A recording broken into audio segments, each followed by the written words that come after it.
we're looking what the future holds for John Riel Casimero. So this is a June 2025 update. We're particularly interested in who his next opponent might be and how that would move him on to the possibility of a matchup with Naoya Inoue. So let's have a look.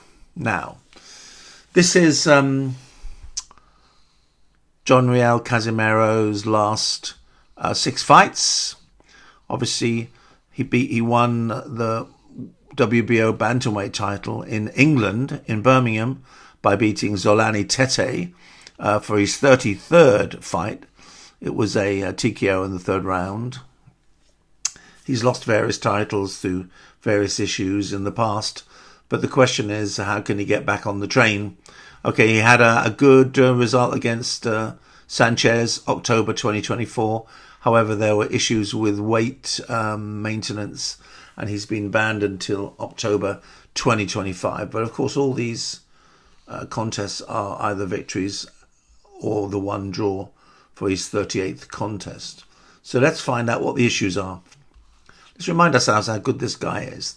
This is Casemiro on the right, and this is Casemiro winning the world title, bantamweight world title, from Zolani Tete. Let's have a look.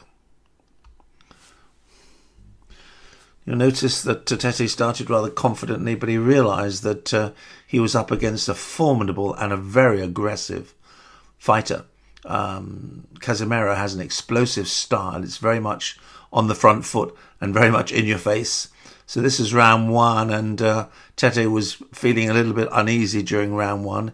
It gets worse in round 2, and it gets much worse in round 3, as we will see. There we are. Round 3. Casemiro downs Zolani Tete, and then quickly short finishes him off. The referee intercedes to save him from any further unnecessary punishment.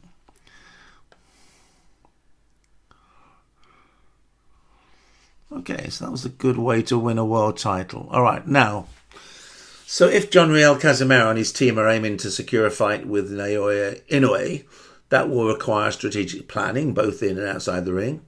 So let's break down some of the issues that he needs to be aware of. Number 1, he has to stay active and win impressively. Momentum matters. Casemiro must stay active by taking high-profile fights and delivering dominant, crowd-pleasing performances.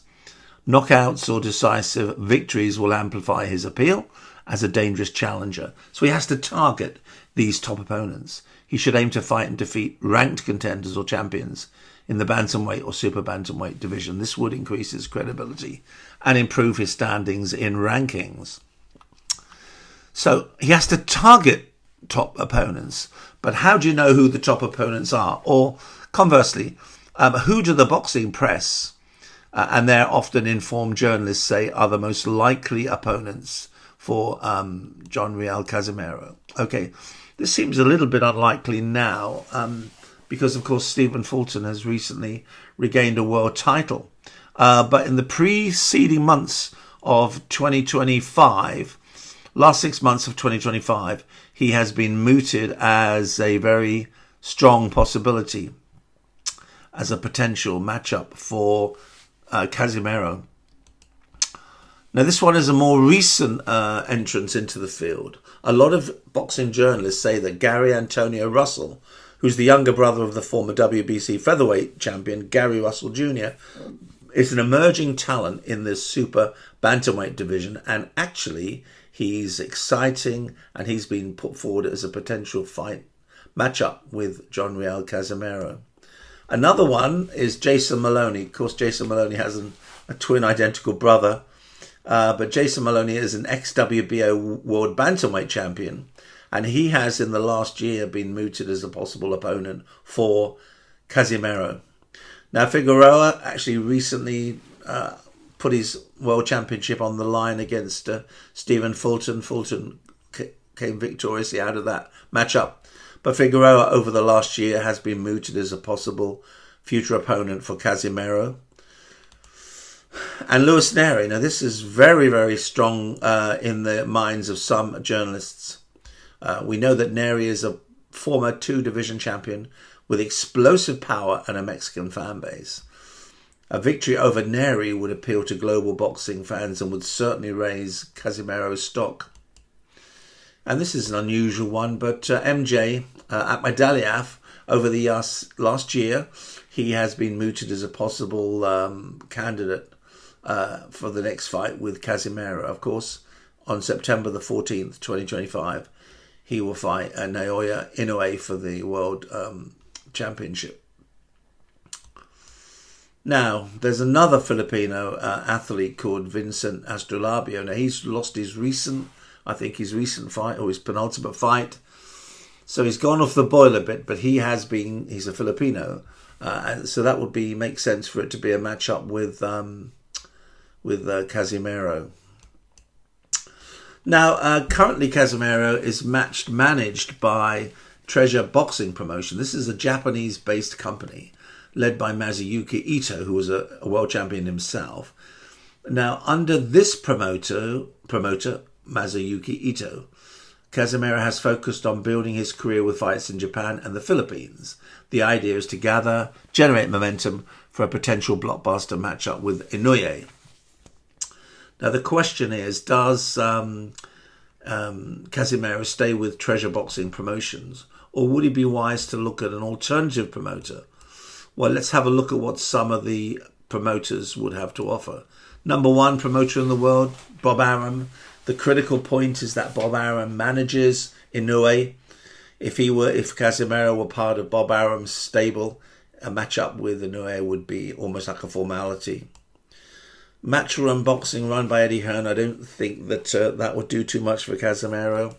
Now, this one would do a lot for Casemiro. Premier Boxing Champions, under the auspices of Al Heyman. Al Heyman is responsible for the careers of Fulton, Figueroa and Nery. Now, these are three opponents that the boxing press have mentioned repeatedly. So Premier Boxing Champions would be a good stable for Casemiro to join.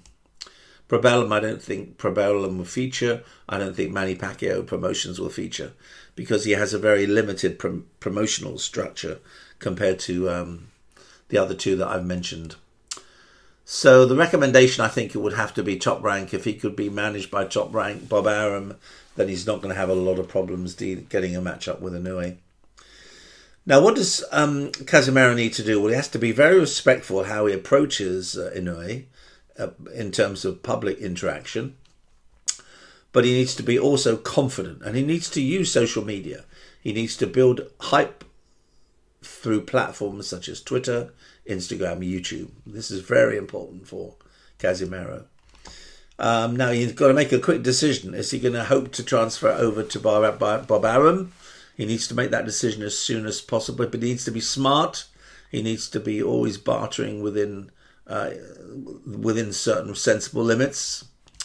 He needs to really build up his public profile. He's got to capitalize on public interest. We know that every boxing fan in the Philippines wants to see Casemiro against Inoue. He needs to build a narrative, promote the fight as a clash of styles. You have Casemiro unpredictable, heavy-handed. And we have Inoue technically brilliant with power. Now, the fan engagement is so important. Casemiro's team should appeal to boxing fans and challenge their viewpoint of Inoue. How can Inoue have a definitive, watertight legacy if he hasn't taken one of the most dangerous fighters on? Of course, whatever he decides, he has to be seriously targeting belts and ranking.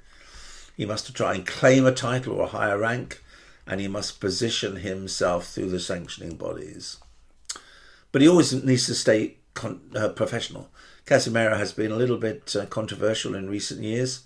Now, he needs to avoid controversy, be ready to travel, be ready to take a modest purse in the early days.